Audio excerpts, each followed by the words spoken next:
जय हिंद दोस्तों, कैसे हैं आप लोग। मैं मोहित आपका मैथ्स ऑफिशियल में स्वागत करता हूं। हम पढ़ रहे थे इंपॉर्टेंट क्वेश्चन सीरीज, जिसमें हमने चैप्टर फर्स्ट ट्रिग्नोमेट्री स्टार्ट किया था, जिसमें हमने 2 क्लासेस कर ली हैं। 2 क्लासेस ट्रिग्नोमेट्री की हो गई हैं, जो कि आपके 4 नंबर और 5 नंबर वाले क्वेश्चन थे। उसके बाद आते हैं हम जो शॉर्ट क्वेश्चन जो आपके मोस्ट इम्पॉर्टेंट हैं, उनकी क्लास के लिए किस टाइप से आते हैं शॉर्ट क्वेश्चन, वो मैं लेके आया हूँ। और ये 4 क्वेश्चन मैंने नोट करे हैं। इन्हीं 4 पे बेस्ड आपको क्वेश्चन मिलेंगे हर हालत में। तो ये 4 क्वेश्चन हैं जो कि आपके मतलब इस टाइप से क्वेश्चन आते हैं। ठीक है भाई, ये तो नहीं कह सकता कि बोर्ड एग्जाम में यही क्वेश्चन आएंगे, लेकिन हाँ इसी तरह के आपको क्वेश्चन देखने को मिलेंगे। तो ये पहला क्वेश्चन है, right all the other t ratios of angle A in terms of sec. देखो बोर्ड एग्जाम में लॉन्ग क्वेश्चन के ऊपर सभी फोकस करते हैं, लेकिन जो शॉर्ट क्वेश्चन है आपका सेक्शन, जो बीच वाला सेक्शन होता है, उसमें शॉर्ट क्वेश्चन आते हैं जो कि 4 एक सेक्शन में 4 और एक सेक्शन में 5 शॉर्ट क्वेश्चन आते हैं। तो जो शॉर्ट क्वेश्चन है उन पे फोकस कम होता है। तो जो शॉर्ट क्वेश्चन है उसमें डीपली पूछा जाता है, मतलब थोड़ा सा घुमा के आपको दे देगा, तो आप क्या करते हैं वो क्वेश्चन गलत हो जाते हैं। तो शॉर्ट क्वेश्चन पे भी हमको फोकस करना है, क्योंकि नंबर शॉर्ट क्वेश्चन पे भी हमको पूरे मिलेंगे। भाई 2 नंबर का क्वेश्चन अगर हमारा 2 नंबर का सही हो रहा है तो 2 नंबर मिलेंगे, और 5 नंबर का क्वेश्चन अगर गलत हो गया हमारा तो वो पूरे 5 नंबर चले जाएंगे हमारे। तो ये हमको समझना पड़ेगा, शॉर्ट क्वेश्चन पे हमको ज़्यादा फोकस करना है। तो हम बढ़ते हैं। पहला क्वेश्चन है, right all the other T ratios of angle A in terms of sec A. अगर मैं कहूँ कि मैं एग्जामिनर होता तो मैं ये क्वेश्चन जरूर डालता। इसको देख के पता चल जाता है कि बच्चे ने क्या पढ़ाई करी है क्या नहीं करी है। ये क्वेश्चन इतना बेहतरीन है, अच्छा क्वेश्चन है ये, right all the other T ratios of angle A in terms of sec A. इस क्वेश्चन को करने से ही बस पता चल जाएगा कि बच्चे को ट्रिग्नोमेट्री आती है या नहीं आती है। तो इस क्वेश्चन को करते हैं हम। पहला क्वेश्चन है, पहले तो क्वेश्चन का मतलब समझना सीखो।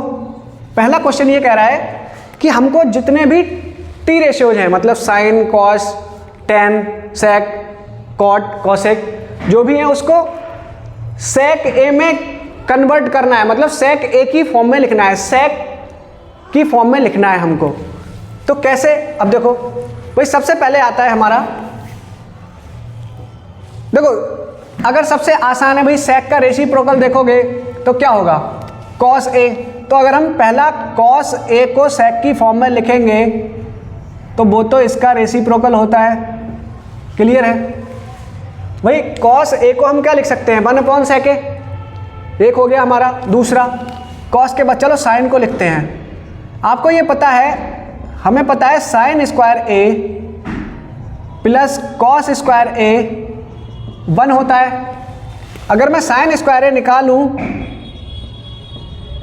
वो क्या होगा, 1 minus cos square A, 1 minus cos square A. अगर हमें साइन ए निकालना है, साइन ए इज इक्वल होगा, इधर से स्क्वायर हटेगा, इधर रूट आ जाएगा, 1 minus cos square A. Cos A की वैल्यू हमको पता है, इसको 1 कह दे रहा हूँ। 1 से हम कॉस ए की वैल्यू 1/sec ए यहाँ लगा सकते हैं, और इसका हो जाएगा स्क्वायर। क्लियर है। तो ये जो वैल्यू बनेगी वो हमारी बन जाएगी रूट के अंदर सेक, ये बनेगा 1 माइनस 1/sec स्क्वायर ए, यही तो बनेगी। तो जो हम साइन ए है इसको लिख सकते हैं, साइन ए को लिख सकते हैं सेक स्क्वायर ए माइनस 1, रूट के अंदर आएगा सेक स्क्वायर ए माइनस 1 अपॉन में मिलेगा सेक स्क्वायर ए, लेकिन रूट के अंदर मिलेगा सेक स्क्वायर ए। तो जो रूट के बाहर आएगा तो आ जाएगा सेक ए, ये हमारा आ जाएगा। ठीक है, तो इस तरह से ये साइन को हमने सेक के फॉर्म में कन्वर्ट कर दिया। कॉस वाला हो गया हमारा, एक तो ये हो गया, एक ये हो गया। ठीक है, अब हमको क्या बनाना है, हमको बनाना है, देखो साइन का हो गया, कॉस का हो गया, टेन का देखते हैं। आपको पता है जो टेन स्क्वायर ए का फार्मूला होता है वो होता है सेक स्क्वायर ए माइनस 1, क्योंकि आपने फार्मूला पढ़ रखा है 1 plus tan square A is equal sec square A. अगर हम टेन स्क्वायर ए निकालेंगे तो सेक स्क्वायर ए -1 बनेगा। वही फार्मूला हम यहाँ पर यूज करने जा रहे हैं। Tan square A is equal मिलेगा सेक स्क्वायर ए -1, यही तो होगा। Tan square A is equal sec square A -1। अब हमें निकालना है टेन ए, तो जो टेन ए है उस पर रूट लग जाएगा, रूट सेक स्क्वायर ए -1। लो ये बन गया, ये हमारा टेन का आ गया, इसको थर्ड कह दे रहे हैं। भाई एक तो सेक ए है लेकिन हमको बाकी के 5 लिखने हैं, तो हमने कितने लिख दिए, 1 2 3 रेशो लिख दिए हमने। चौथा क्या बनेगा हमारा, कॉस साइन टेन। अब आता है हमारा कॉट। अगर कॉट की बात करें तो जो हमारा टेन ए है इसको ही हम क्या लिख सकते हैं, 1/cot ए लिख सकते हैं। तो अगर हम जो हमारा कॉट ए होता है वो होता है 1/10 ए। अब 10 ए की वैल्यू हम इक्वेशन थर्ड से लगा देंगे, तो 1/10 ए की वैल्यू है रूट सेक स्क्वायर ए -1। तो ये हमारा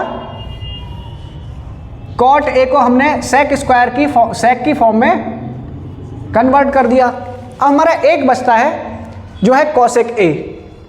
कॉसेक ए बचता है, तो कॉसेक ए को हम कैसे लिखेंगे, देखो भाई जो कॉसेक ए होता है हमारा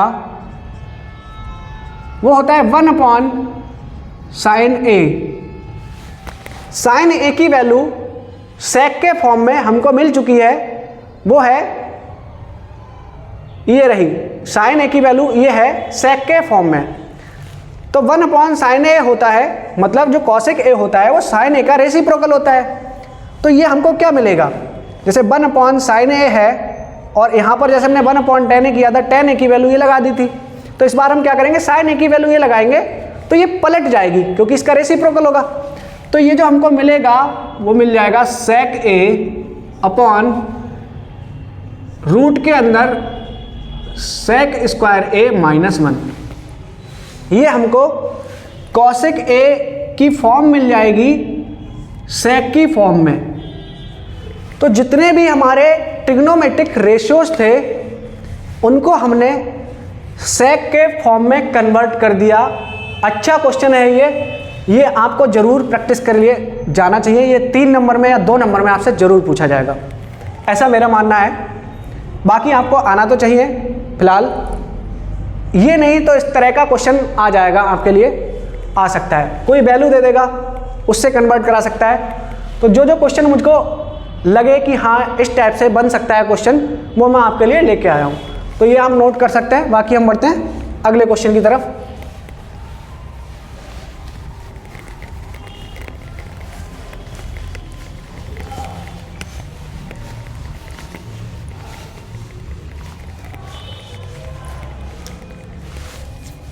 अगला क्वेश्चन है क्वेश्चन नंबर 2। देखो भाई एक गहरी बात बता रहा हूं, जैसे कि आपके बोर्ड एग्जाम स्टार्ट होने वाले हैं, तो अब आपको बस एक ही चीज़ की ज़रूरत है, वो है प्रैक्टिस। अगर मैथ से डर लगता है तो आप मैथ के क्वेश्चनों की प्रैक्टिस करिए। जब तक आप खुद से प्रैक्टिस नहीं करेंगे आपसे क्वेश्चन सॉल्व होने वाला नहीं है। प्रैक्टिस बहुत ज़रूरी है। और दूसरी चीज़ है रिवीजन। आपको सारे चैप्टर्स का रिवीजन करना पड़ेगा, बहुत ज़रूरी है। एग्ज़ाम से पहले आपको रिवीजन करना ही करना है। अगर आप रिवीजन नहीं करोगे तो आती हुई चीज़ भी आपसे नहीं होगी। जैसे कभी कभी होता है कि हम क्वेश्चन सॉल्व कर रहे होते हैं और बीच में आके एक स्थिति ऐसी आती है कि हम आगे बढ़ ही नहीं पाते, मतलब हमारा माइंड बिल्कुल ब्लैंक करना ही बंद कर देता है कि हम आगे क्या करें। तो ऐसी कंडीशन तब आती है जब हमारा रिवीजन नहीं हुआ होता है। तो रिवीजन आपको ज़रूर करना है, आप अपना रिवीजन कंप्लीट करें, ठीक है। तो दूसरे क्वेश्चन की तरफ बढ़ते हैं। इस टाइप का क्वेश्चन आएगा ही आएगा, 100% आएगा। ये हमको एक राइट एंगल ट्रायंगल दिया है OPQ। मैंने यहाँ पर थ्योरेटिकली क्वेश्चन ना लिख के इसको मैथमेटिकली एक्सप्रेस किया है। ये एक राइट एंगल ट्रायंगल OPQ है जिसमें हमारा P राइट एंगल है और हमको दे रखा है कि जो OP है वो 7 सेंटीमीटर है और OQ माइनस PQ, ये QP है, हाँ, OQ माइनस QP 1 सेंटीमीटर दिया है और हमसे कहा है हमें वैल्यू निकालनी है साइन Q की। अब देखो जो राइट एंगल ट्रायंगल होता है, आपने एक चीज़ पढ़ी है, राइट एंगल ट्रायंगल में ट्रिग्नोमेट्रिक रेशियो लगा के हम कुछ भी निकाल सकते हैं, है ना। ट्रिग्नोमेट्रिक रेशियो लगा के किसी की भी वैल्यू निकाल सकते हैं, लेकिन आपको ये देखना पड़ेगा कि इसकी सभी वैल्यूज आपके पास हैं या नहीं हैं। वही अगर आपको साइडें पता चल गई, सभी साइडें अगर पता चल गई ट्रायंगल की अगर आपके पास 2 साइडें हैं तो आप आराम से निकाल सकते हो। तो आपको करना क्या है कि इसमें पाइथागोरस लगा सकते हो आप। अगर आपको साइडें पता है तो आप सारे ट्रिग्नोमेट्रिक रेशियोज निकाल सकते हो, क्योंकि आपने पढ़ रखा है। अगर आप CBSE बोर्ड से हैं तो आपने पढ़ रखा होगा पंडित बद्री प्रसाद हर हर बोले। ये एक प्रकार से ट्रिक है याद करने की, वरना आपने लाल वटे कक्का पढ़ा होगा, है ना। ये होता है साइन, कॉस, टेन, ये इसका रेसिप्रोकल होता है कोसेक, कॉट, कोसेक और ये होता है कॉट। इसी तरह से यहां पर होता है। तो ये आपने पढ़ रखा होगा, जैसे साइन की जो वैल्यू होती है वो परपेंडिकुलर अपॉन हाइपोटेनस होती है, कॉस की जो वैल्यू होती है वो बेस अपॉन हाइपोटेनस होती है, टेन की वैल्यू परपेंडिकुलर अपॉन बेस होती है। तो ये आपने बहुत अच्छे से पढ़ रखा होगा, है ना। तो यही चीज़ यहाँ पर यूज होती है। वो कैसे यूज होती है, क्वेश्चन को सॉल्व करने के लिए आगे क्वेश्चन है उनमें बताऊंगा। तो इस क्वेश्चन को कैसे करेंगे हम, इन ट्रायंगल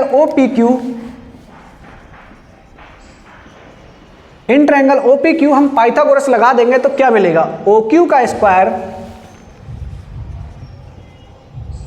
इज इक्वल मिलेगा OP का स्क्वायर प्लस PQ का स्क्वायर। बट आपको एक चीज पता है कि जो OQ है माइनस QP इज इक्वल 1 है, तो अगर हम OQ की वैल्यू निकालें तो वो क्या मिलेगी, 1 प्लस PQ। OQ की जो वैल्यू है वो हम लगा सकते हैं 1 प्लस PQ का स्क्वायर इज इक्वल, OP हमको गिवन है 7 का स्क्वायर प्लस PQ, यहाँ से हम निकाल लेंगे।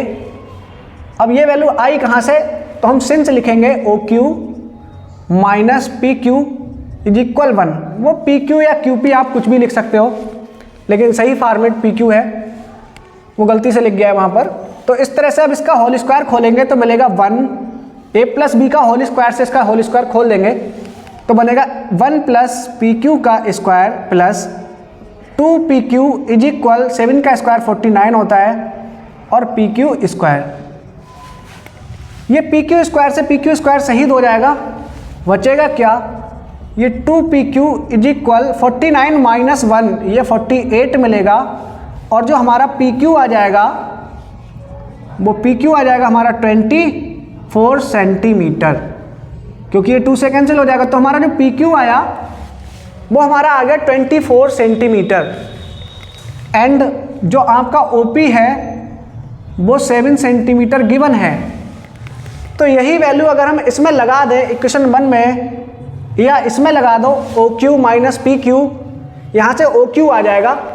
तो जो आपका OQ था वो आ जाएगा 1 प्लस PQ। तो 1 प्लस PQ आया है हमारा 24, तो जो OQ है आपका वो 25 सेंटीमीटर आ जाएगा। ठीक है, अब आप इसमें किसी की भी वैल्यू निकाल सकते हैं।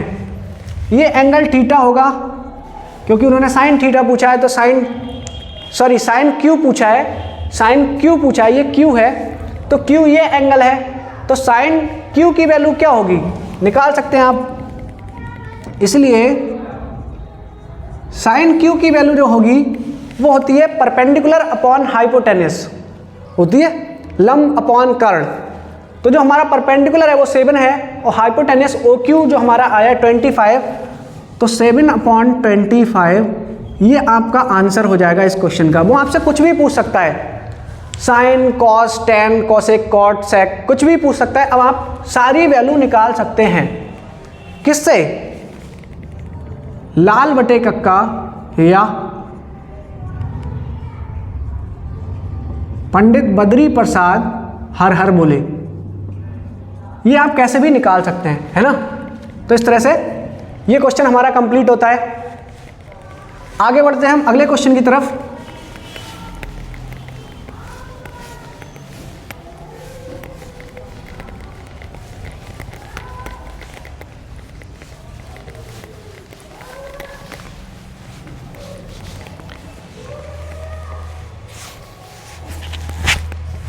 देखो भाई, ट्रिग्नोमेट्री में आपको ये चीज बहुत जरूरी है जो आनी चाहिए।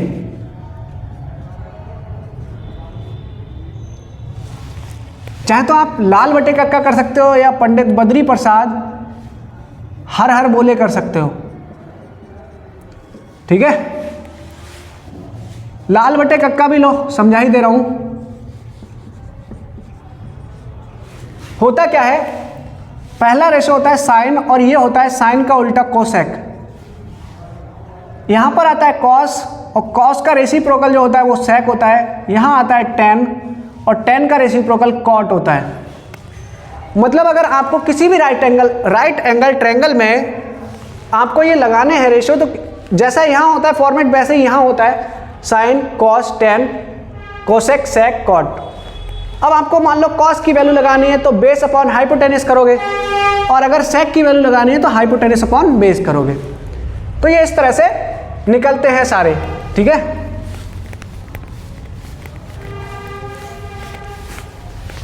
तीसरा क्वेश्चन है हमारा, क्वेश्चन की तरफ बढ़ते हैं वरना क्लास बड़ी हो जाएगी। क्वेश्चन है हमारा, if sec theta is equal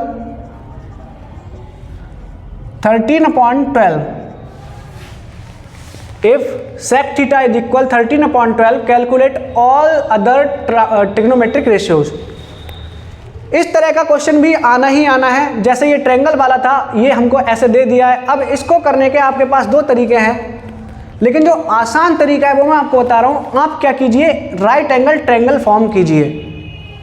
अब इसके लिए भी आपके लिए वही लाल बटे कक्का आना चाहिए, ठीक है, क्योंकि सेक थीटा क्या होता है, कॉस का रेसिप्रोकल, और जो कॉस थीटा होता है वो होता है बेस अपॉन हाइपोटेनस। तो ये होगा हाइपोटेनस अपॉन बेस। तो यहां से हम करते हैं, सेक थीटा इज इक्वल 13/12 है, तो ये जो होता है सेक थीटा वो होता है base upon hypotenuse cos theta होता है, तो ये बनेगा hypotenuse upon base, hypotenuse upon base.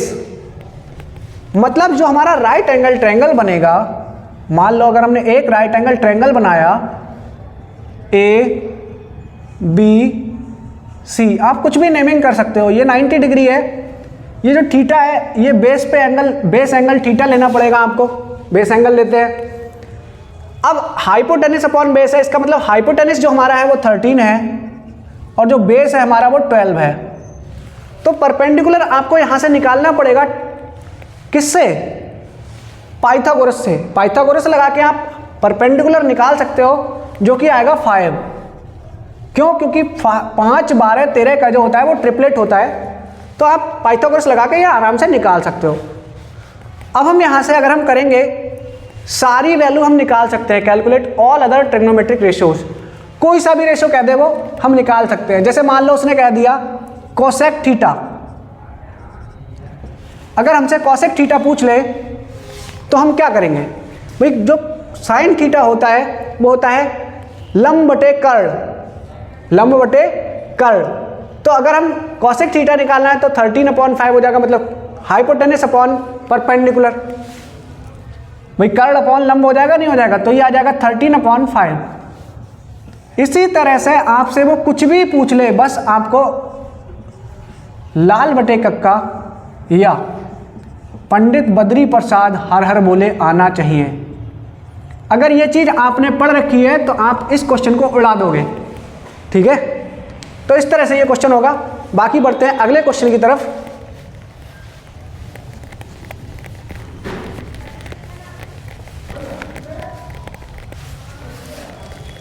Fourth question जो कि बहुत ही बेहतरीन क्वेश्चन है। आपको लगेगा क्वेश्चन देख के कि बहुत आसान है, लेकिन मेरा मानना है 80% स्टूडेंट्स इस क्वेश्चन को गलत करेंगे। 80% स्टूडेंट इस क्वेश्चन को गलत करेंगे, उनको समझ ही नहीं आएगा कि इसे कैसे करना है, इस क्वेश्चन को कैसे करना है। तो मैं बताता हूँ इस क्वेश्चन को कैसे करना है। बहुत ही अच्छा क्वेश्चन है, बेहतरीन क्वेश्चन है। Question number 4, cosec A minus cot A is equal 4/5। हमें फाइंड करना है कॉसिक ए। कैसे करें भाई? इसमें तो हमें कोई फार्मूला या फिर कोई वैल्यू कुछ समझ ही नहीं आ रहा है। कोई बच्चे कहें कुछ समझ ही नहीं आ रहा है, क्या करें इसमें? सोचो आप कैसे निकालोगे कॉसेक ए। मैंने दिमाग लगाया भाई, देखो cosec A minus cot A जो होता है वो क्या होता है? 4/5। ये तो 4/5 दिया है, लेकिन हमें फार्मूला एक पता है, cosec square A minus cot square A 1 होता है। Since cosec square A minus cot square A is equal 1 होता है। ये क्लियर है? आगे बढ़ते हैं हम। Cosec square A minus cot square A 1 होता है। अगर हम इसको इक्वेशन नंबर 1 कह दें और ये वैल्यू हमें पता है cosec square A minus cot square A 1 होता है, तो यहाँ से अगर हम A square minus B square का फार्मूला खोल दें तो बनेगा cosec A minus cot A और एक बनेगा cosec A plus cot A is equal 1। ये हमारा बनेगा ही बनेगा, जिसमें हमें एक फैक्टर की वैल्यू दी हुई है। तो अगर हम cosec A plus cot A निकालें तो 1 cosec A minus cot A, और उसकी वैल्यू दी है तो ये बन जाएगा 5/4। इसको हम इक्वेशन सेकंड कह देंगे। भैया 4/5 है, लेकिन अपॉन में जाके 5/4 हो जाएगा। इस इक्वेशन 2 कह देंगे from 1 and 2, from first and second. ये क्वेश्चन 2 नंबर में आएगा। ये सभी 2 नंबर या 3 नंबर वाले क्वेश्चन है, लेकिन अच्छा क्वेश्चन है 2 नंबर के लिए। इन दोनों इक्वेशन से सोचो कॉसेक ए कैसे निकालना है। अगर हमसे कह देता कॉट ए निकालो तो हम इसको सब्ट्रैक्ट कर देते, है ना, लेकिन हमें कॉसेक ए निकालना है। या आप कॉसेक ए की वैल्यू निकाल के उसमें पुट करके किसी भी एक इक्वेशन में कॉट ए निकाल सकते हो। अलग अलग तरीके हो सकते हैं, जैसा आपका माइंड क्लिक कर जाए। तो हम क्या करते हैं, इन दोनों इक्वेशन को ऐड कर दे रहे हैं। जब आप ऐड करोगे तो LHS में LHS ऐड होगा और ये कॉट ए से कॉट ए कैंसिल हो जाएगा। कॉसेक ए प्लस कॉसेक ए बनेगा 2 कॉसेक ए इज इक्वल में क्या मिलेगा? RHS में RHS ऐड होगा तो बनेगा 4/5 प्लस 5/4। इसको बस सॉल्व करना है तो बनेगा 2 कॉसेक ए इज इक्वल, इसको एलसीएम लेके सॉल्व करना है। एलसीएम लेके सॉल्व करोगे कैसे? वही देखो मैं कैसे करता हूँ। 4 4 जा 16, 5 5 जा 25, 16 और 25 कितना होता है? 41 अपॉन 5 4 जा 20, ये आ जाएगा। ठीक है, लेकिन ये जो 2 है हमको निकालना है कॉसेक ए। यहाँ है 2 कॉसेक ए, तो 2 से क्या कर दो डिवाइड, तो ये आ जाएगा 41/40। ये आपका कॉसेक ए का फाइनल वैल्यू आ जाएगी। अगर यही क्वेश्चन आपसे कॉट ए की वैल्यू पूछता है तो ये निकाल के आप कॉट ए की वैल्यू कॉसेक ए की वैल्यू किसी भी एक इक्वेशन में पुट कर दो, आपको कॉट ए की वैल्यू मिल जाएगी। ठीक है, अगर इस कॉसेक ए की वैल्यू अगर हम किसी भी इक्वेशन में पुट कर देंगे तो यहाँ से कॉट ए आराम से निकल जाएगा। या आप इन दोनों इक्वेशन को सॉल्व करने के लिए कॉट ए की वैल्यू निकालने के लिए आप माइनस कर दो, एक इक्वेशन को दूसरे इक्वेशन से सब्ट्रैक्ट कर दो, आपको कॉट ए की वैल्यू मिल जाएगी। ठीक है, तो इस तरह से ये 4 क्वेश्चन थे जो कि हमने ट्रिग्नोमेट्री की क्लास में टोटल 12 क्वेश्चन करे हैं। 3 क्लासेस 4-4 क्वेश्चन की हुई हैं और ये 12 क्वेश्चन आपके बेहतरीन क्वेश्चन है। इन क्वेश्चन के ऊपर ही आपको बोर्ड एग्जाम में क्वेश्चन मिलेंगे। ठीक है, तो आप इन क्वेश्चन को तैयार करिए, बाकी आप प्रैक्टिस बहुत ज़रूरी है। बाकी मिलते हैं हम अगली क्लास में जो कि होगी हाइट एंड डिस्टेंस की। हाइट एंड डिस्टेंस के क्वेश्चन भी बहुत ज़्यादा दिक्कत देते हैं, angle of elevation, angle of depression. तो अगली क्लास में मिलते हैं हाइट एंड डिस्टेंस के साथ, तब तक के लिए पढ़ते रहिए। धन्यवाद।